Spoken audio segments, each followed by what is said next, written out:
According to the World Health Organization report, about 1.3 million people died of viral hepatitis in the year 2022, similar to the number of deaths caused by tuberculosis. Viral hepatitis and tuberculosis were the second leading causes of death among infectious diseases in the year 2022 after COVID-19. How can individuals effectively protect themselves from contracting this disease, given its devastating impact, causing the loss of thousands of lives worldwide?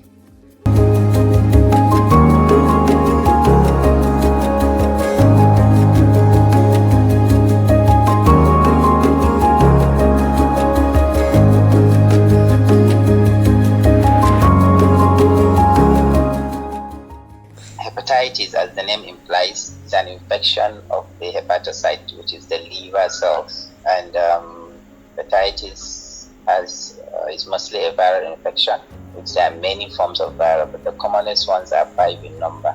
We have hepatitis A, hepatitis B, hepatitis C, hepatitis D, and hepatitis E. So basically, the commonest ones that we normally get to know, the ones that we are testing in our hospitals, are hepatitis B and hepatitis C. And these two are viral infections that are transmitted through blood and blood products. So when I say blood and blood product, it means whatever that is found in blood. Maybe someone injects himself with a needle, and the needle is someone that has already been infected with the hepatitis, he can transmit it to another person. Or someone gets blood transfusion from one person to another, the blood that was transfused to him has not been well checked and it contains the infection. He can also get that infection through birth canal, because the mother, when she's giving birth, there is little amount of blood that gets exchanged between the mother and the fetus. So if the mother is carrying hepatitis, especially B and C, then it can also get to the newborn baby, called that vertical transmission.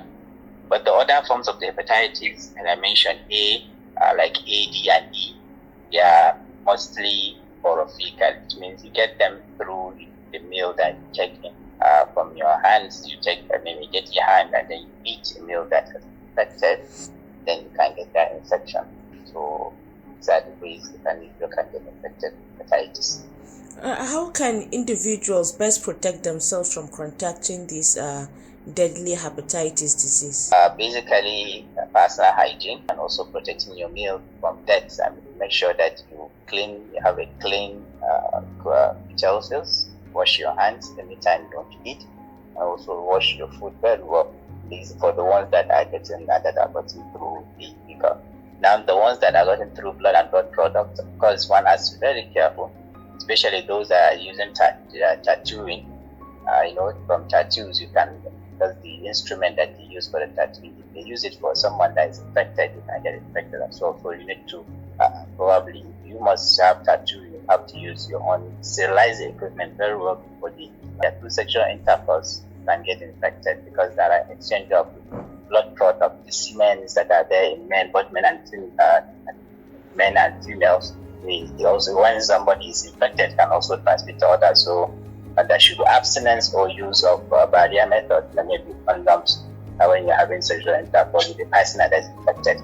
As well, if the mother is infected, there are vaccines that are given immediately after birth of the newborn, so as to protect him or her from getting infected.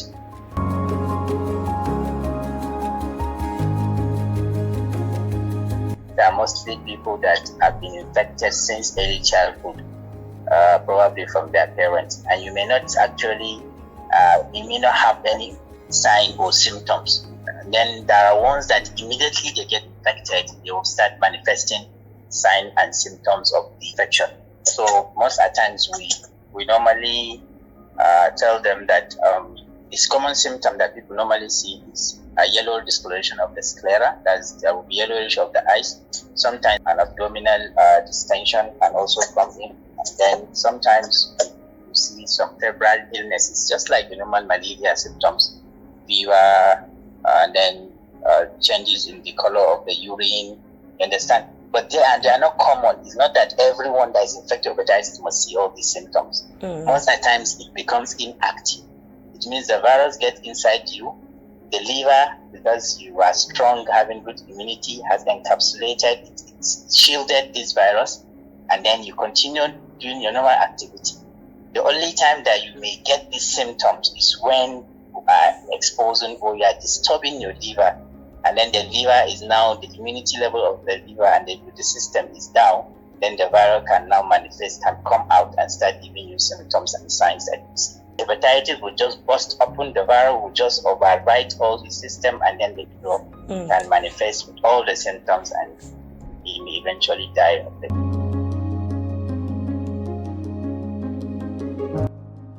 But there are a lot of there are protocols before you commence an individual treatment of hepatitis, especially hepatitis B. But for hepatitis C, the moment you get the infection, we tend to start treating, because there are complications that hepatitis C has over hepatitis B. Hepatitis C tends to change quickly to become a hepatocellular carcinoma. It gives you more cancer area than that of hepatitis B. Understand? So for hepatitis B, when someone gets infected, we look at his liver function test. That we look at the liver. How is the liver working? Is the liver working all right, or is there already a kind of override of the virus inside in the liver? And then we look at the viral load. If the viral load is that high, at of more than 20,000 copies, we also that option. Then we'll also do an ultrasound scan to look at the liver itself. How is the gross anatomy of the liver? Is it distorted? Does it start changing? So these are the three things that we'll look into. And then the moment we find 2 out of the 3, maybe the viral load is high and the liver function test is also manifesting a severe form of the infection, then we start an individual on medication. If not, we tend to go more palliative. We tend to give things that will strengthen the liver and ensure that the liver does not get attacked by the virus. But for hepatitis C, it is instantly. Once you have hepatitis C, you need to commence on medication. That was Dr. Aminu Tukur Suleiman. My name is Salma Ibrahim. Bye.